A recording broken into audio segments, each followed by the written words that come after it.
Hi, welcome to our webinar today, focusing on the use of the We Can campaign tools for community health workers. And I'm representing NACC.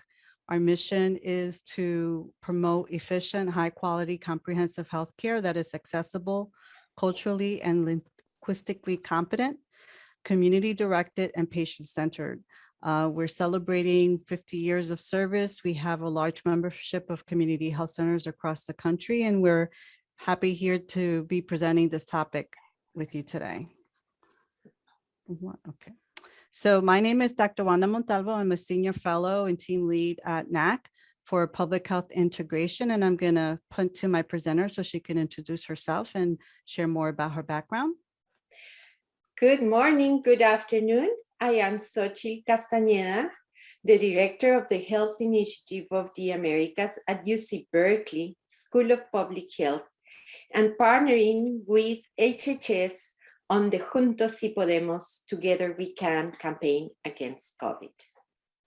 Today, we are going to be using with you, so I invite you to go to the link and open this flip chart. This chart was created as part of the campaign, We Can Do This, by the US Department of Health and Human Services, and we have prepared this for you about the importance of the vaccines and the boosters for children ages 5 and older. You are going to be the first ones using this flip chart in English. We are going to train a Spanish version of this on June 27th. Mark your calendars at 1 p.m. or 2 p.m. I think Wanda and her team is going to share with you the information. Why is it important for you? Why promotoras, community health outreach workers are so important? You know, you are agents of change, and you have played a major role against COVID. This is the first time in our lifetime that we are seeing a pandemic. And I have learned 3 things. Number 1, leadership counts. You are tremendous leaders, so exercise your leadership. Number 2, numbers count. We are in the 5th wave of the pandemic. But you know something? This 5th wave is invisible because we are very tired. But it's not invisible for those who are having COVID again, or are having COVID for the first time, or are unvaccinated and are very afraid. Over 100,000 people, 100,000 and more, because we don't know exactly, are infected daily in these days.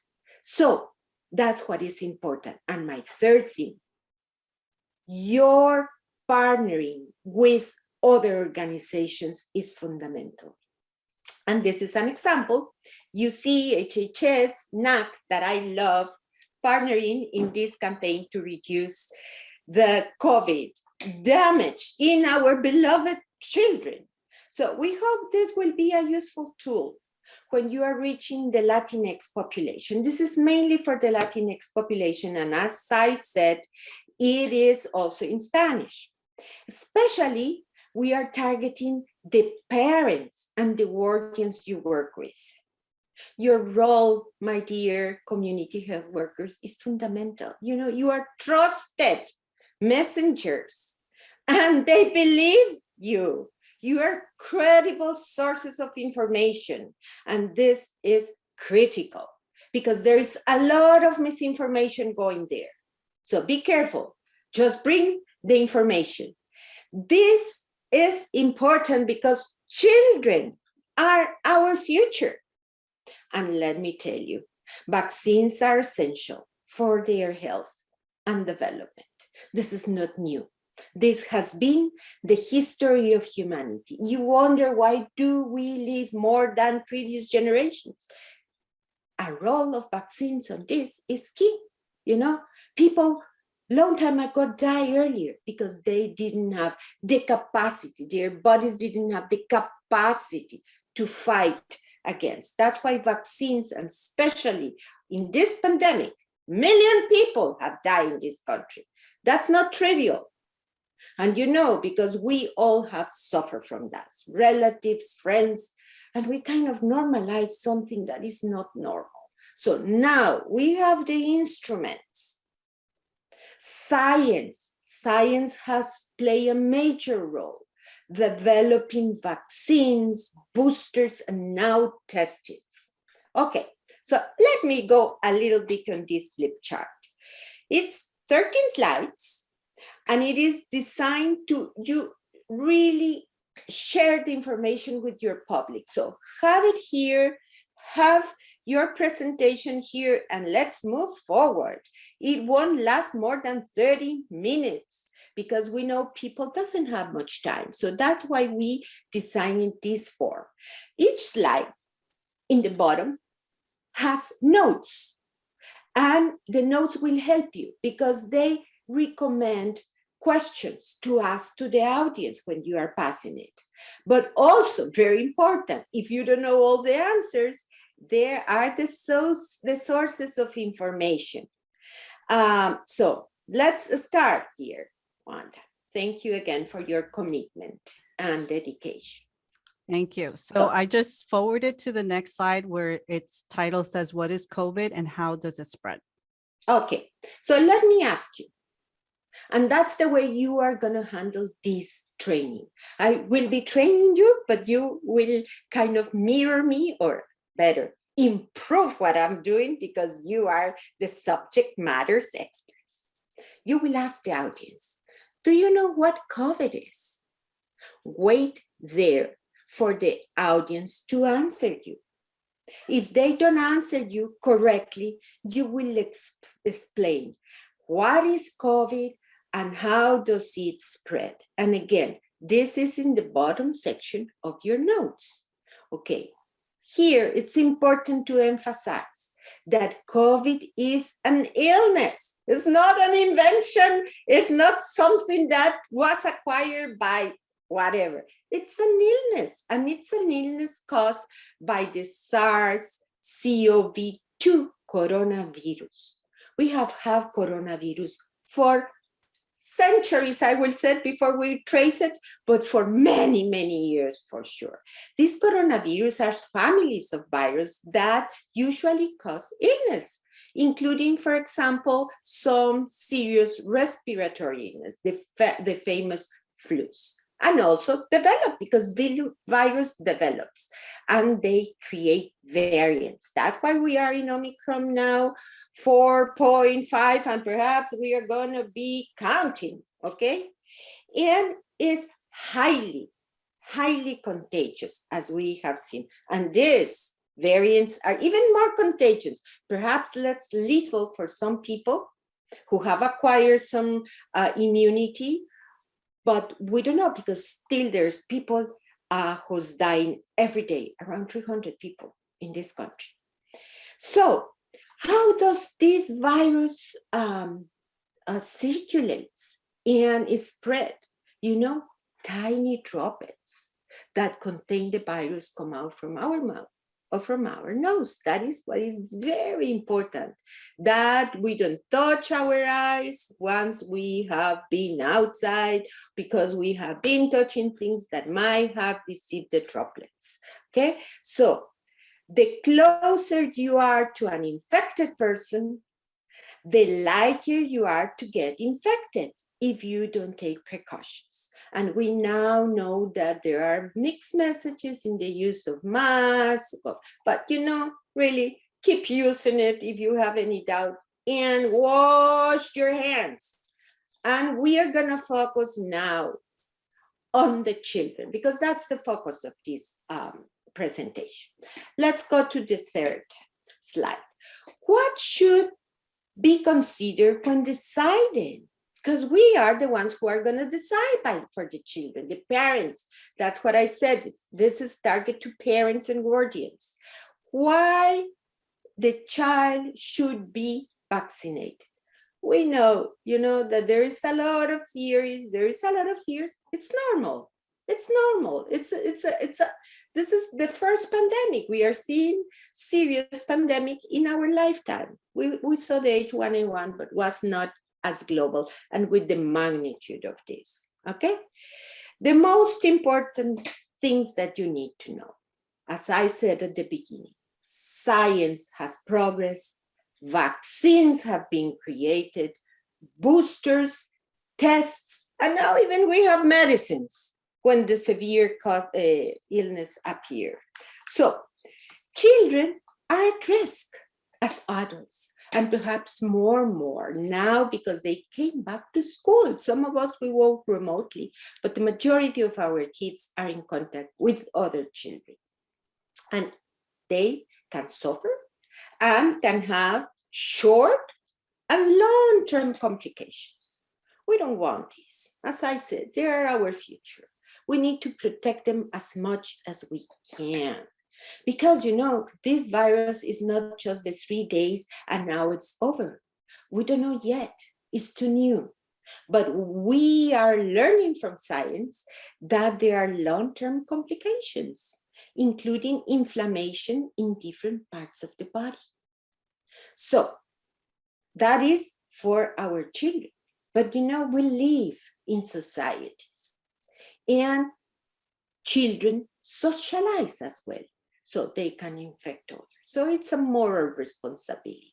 It's an ethical responsibility to vaccinate our children because they are not in isolation, they can infect others. So that's a very important message that you should pass to your parents. And ask them, you know, when you are talking about this, invite them to share why, if they are afraid of vaccinations, what is more important? What are they more afraid? Circulations outside or myths about the vaccines have been, you know, even from our countries of origin. But what we have to understand is that it's very rare that a child that received the vaccine die of an acute case of COVID. So that's the big question, you know? That's perhaps my secret weapon to convince those who are not convinced yet. So I share it with you. Let's go to the next slide. What have you heard about the COVID symptoms for children? So here, it's very important that you ask the audience, does anyone who has had a child with COVID want to share what symptoms they had? Okay, and they are going to enumerate, and here in the slide you have many of them. I will not go in detail because they are written there, but let the audience, let the people, let the parents, let the audience to share with you, because they are going to talk to their peers. And we know that the symptoms are very similar to those of in adults. But many children might be also asymptomatic. So when do the symptoms appear? It is written. And what are the most common symptoms? So go and review this, but be sure this list is not exhaustive. There are more other possible symptoms, but what is more important here is that you emphasize, if the child has any symptoms, immediately go and test him or her. Still, testing is available, vaccines are available, are free. That might change in some states soon. Same for the testing. As for your COVID home testing kits, there are 8 per household. I'm telling you, there are some that will cost a lot of money.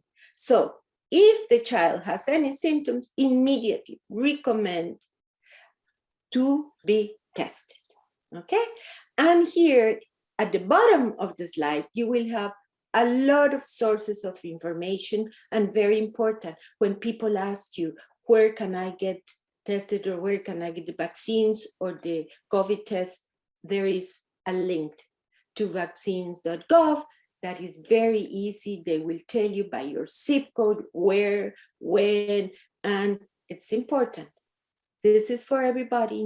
It doesn't matter their migratory status, if they have or not health insurance, and it's free. It's gratis, as we said in Spanish. It's gratuity. Gratuity? No, it's free, no cost. Okay, let's go to the next slide. How can you protect the children against COVID? And at this point of your presentation, you've already touched a lot of issues, but this is so important. I'm a public health specialist, and we believe in protection. We believe in prevention. So that's going to be your hat of public health advocates, okay? You have to be important. It's so important to pass the message that the most important action to protect the children are the COVID vaccines and the boosters, because the virus is evolving. So it's not enough one time. And there are different dosages according to the ages, and you will find it in the description.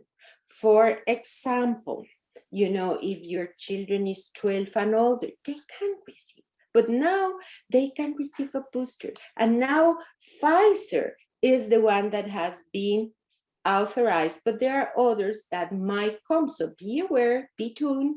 We are going to be posting if Moderna, for example, that has filed for approval has been approved or not. Again, vaccines and boosters. They reduce the risk of severe illness, hospitalizations, and death. Even with the variants, vaccines, what they do is they protect children from getting seriously ill if they get COVID. They will not be completely, oh, if I'm vaccinated, I will not have it. No, they protect, and they protect from being seriously ill. So that's what also is important. The continued use of masks. You know, we have proof that masks protect because of the droppings. There are many policies here, then and now, you know, that might not be the correct ones, but, you know, every county, every school, every house has made the use of masks according to what they think. But vaccines is the most important thing. And especially, again, emphasize the risk of unvaccinated children, especially if they have chronic diseases. They need to wear masks. And, you know, probably you will be a champion convincing those parents to vaccinate their children. Because if they have a chronic disease, it means their immune system is already not as good as the other. We call it immunocompromised, but it's better that we booster and that we really arm the body of this child so can fight against this agent additional of their chronic disease. Social distancing. There are many ways at schools, inside homes, indoor public spaces. Usually we recommend 3 feet. We know with children that might be difficult, but that's the recommendation. Washing hands often. I tell my children, let's sing the happy birthday twice while you are washing your hands, and that works. We said at least 20 seconds, okay?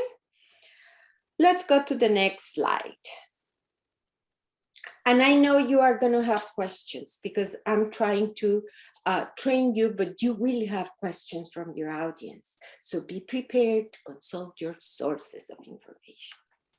So now you will ask your audience, why do you think COVID vaccines for children are so important. We have explained, but let's double check why God, okay? So that's why this slide is, because we need to check sometimes if the information we have passed has been internalized, has been absorbed, has been digested, embodied, whatever you want to call it, by the people we are trying to inform, okay? So again, here we are gonna maximize our message on the importance of the vaccines, but we are also gonna be hearing what the audience is telling. Important to mention, again, the protection against severe illness, that the virus is mutating and more variants are expected to appear. You know, I come from Latin America, and in many countries of Latin America, we are, you know, hunger of having vaccines and tests. Here we have them. So dear community health workers, nos toca llegar. It's our turn to reach this population. It's our turn to explain them, because you are agents of change. You are trusted sources. So let's go to the next one. And in this slide, the previous, you will have a lot of information about the dosage, the different ages.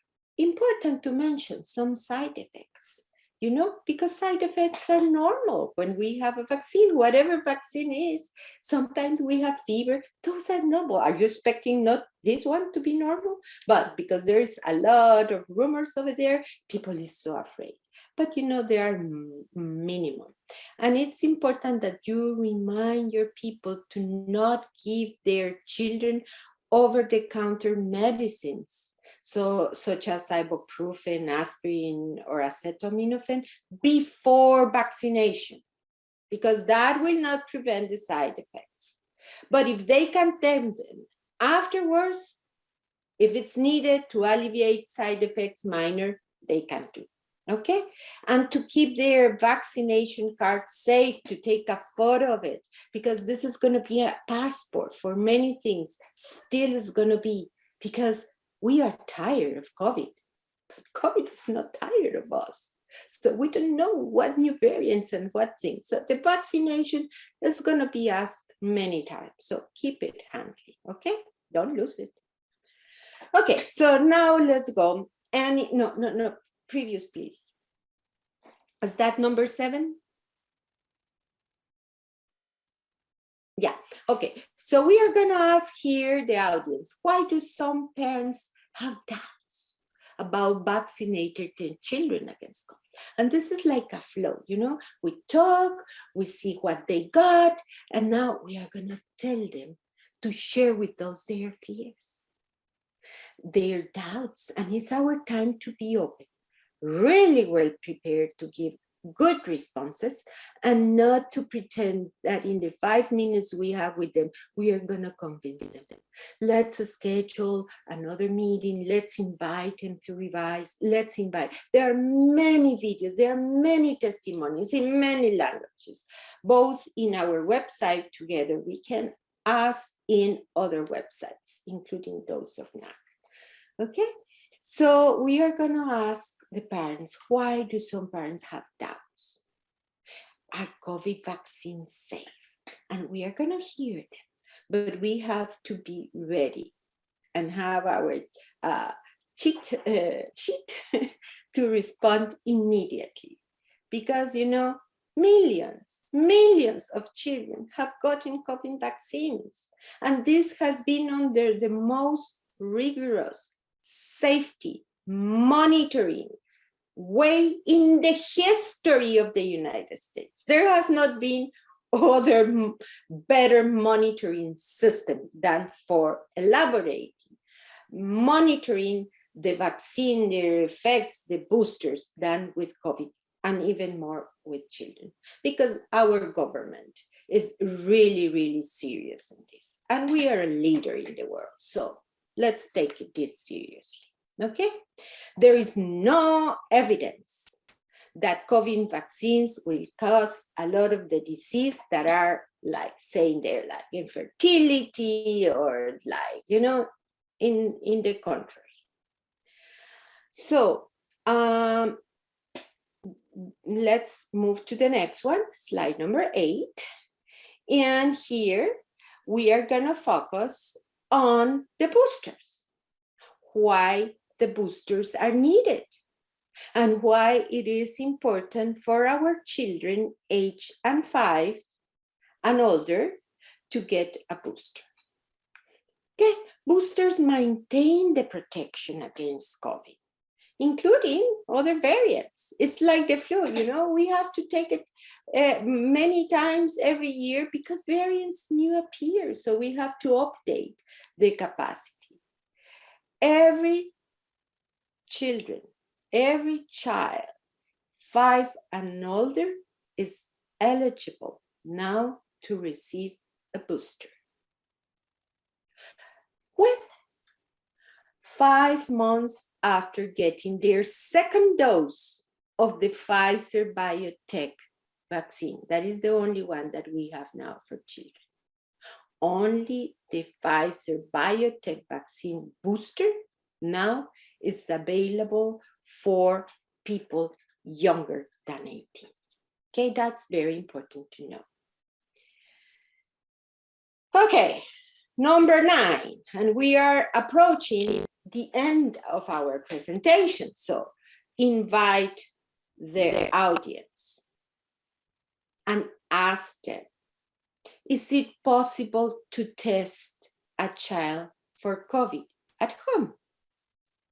Or where can a child be tested? And let me share with you, the Health Initiative of the Americas, in support with HHS, has produced 2 fabulous videos in Spanish, one for the East Coast, one for the West Coast, with different accents, same message, to show how easy it is to do the test for a child at home. And why is it important? They are essential to help to reduce the spread. If we don't know our child is sick, we can send him or her to school and will be infecting others or reinfecting others. So if our kid has some symptoms, immediately test. A viral test tells you if you are infected with the virus. And viral tests use, again, samples from your nose or mouth. There are different brands, but all of them are very easy to use. And you can go now, as I said, to several places to get tested, okay? Or again, you can test it at home. Just check our little video and you will be, I have done it like 10 times with my kids, with my grandkids, okay? What is the difference? Well, there are 2 types of viral tests. One is the rapid, is the antigen test, and is the one that we kind of do, usually free or at home. And there is the laboratory test that include what it's called the PCR test, RT-PCR, okay? And the rapid tests, those that can be done at home, and you will get the results in 15 minutes. They might not be as reliable as the PCR, but they are very good. And, you know, of course, the laboratory tests might take some days to have the results, but are more accurate, of course. But, and you can have them with or without symptoms. But again, remember, for what we are training, what we are talking to our parents, the motivation you have to do is that they can order 2 sets, as of now, of free at-home tests per household. Go to covidtest.gov, covidtest.gov, and again, the link is in your slide. 10. So, here we have the possibility of having our child with COVID. What we do? Oh, I don't know. No, it's not true. We need to do quarantine. We need to isolate. We usually, and I'm speaking for the Latino population, we live in what we call multi-generational households. La mamá, el papá, el abuelito y Serafín. The mother, the father, grandmother, the aunts. Okay, so this child who have acquired the COVID could be infecting others. So it's important to isolate the child, keep the child at home and away from others for at least 5 days. If the child is sick or has tested positive for COVID, because you are testing, they should be in isolation, even if they don't have symptoms. Children should continue to self-isolate until their symptoms improve and no longer have fever for at least 24 hours and without medication.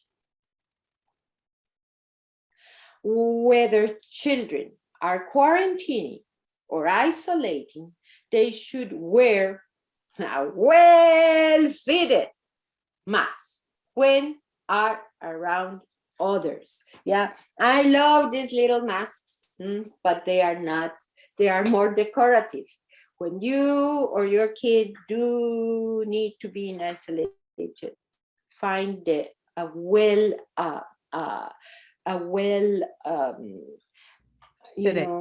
fitted mask that they can use when they are around others in their home.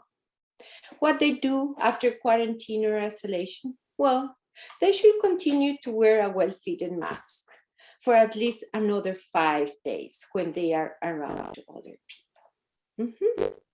And you will ask, well, but when can they go back to school or their activities? If they are unable to get a test 5 days after last close contact with somebody with COVID, they can leave their home after 5 days if they have been without COVID symptoms throughout the 5-day period. 5 days, look at like my hands, 5, 5, 5. But you first need to notify the school as soon as possible and coordinate and let the people know, the parents know, so they will take the precautions they need with the children who were playing or sitting or whatever near the child who got sick. And remember, the parents, that before the child returns to the school or to their activities, they have first to call to find what are the organizations or the school internal policies. In this case, they vary from county to county, so better for them to find out. Okay, now we are going to do an exercise, and I'm going to ask here my colleagues of NACHC to help me on this. And this is about misinformation. Because, you know, we have fighting two pandemics here, the pandemic of COVID and the pandemic of misinformation. There have been a lot of myths. Do you know what a myth is? A myth is kind of a story that is based on beliefs of different communities, which presents or explains facts or phenomena not necessarily based on reality, and we construct myths. For example, let me share with you this, and you will ask this to the parents. Good nutrition, hygiene, exercise is not necessarily to get vaccinated if you do all that. Is that true? If you have good nutrition, if you have hygiene, if you exercise, if you receive the sun, then it's not necessary that you receive the vaccine. Is it a myth? Of course it is, because the reality is that although good nutrition, hygiene, and exercise are important, There are diseases that only vaccines can protect you from. And this has been proven historically. That's why we have seen drops of polio, of measles, of others, and we don't question this, but because of the myths. Okay, then what I recommend here is that you invite some of your audience to share a myth that they have heard as a child, okay? And then we are gonna be analyzing this myth. And then we can ask them to share a myth they heard about vaccines or about boosters, about COVID.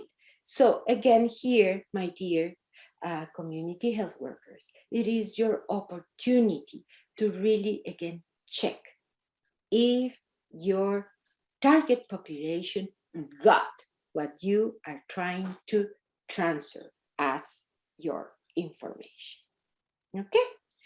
And it is important at the end to tell your audience who sent the information. What is the message about? Is the image real? Does it come from a reliable source? Where did you get the information? Because now the encyclopedia are TikToks or, WhatsApps. What is the purpose of this? What is the author expertise? Check. Okay, and very important for you. Do not share information that is not true.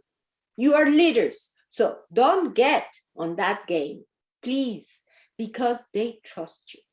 Okay, so now, and I will close with this, we are gonna go with certain dynamics with your public.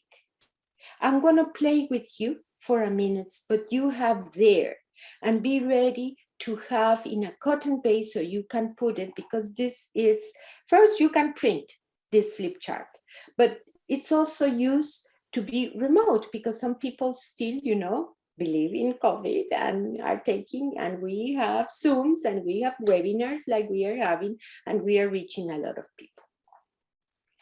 So this dynamic is related to the misinformation. Okay, so you are going to be passing the questions. I'm not going to use my time to go one by one because you have it in your flip chart, but I'm just going to give you an example.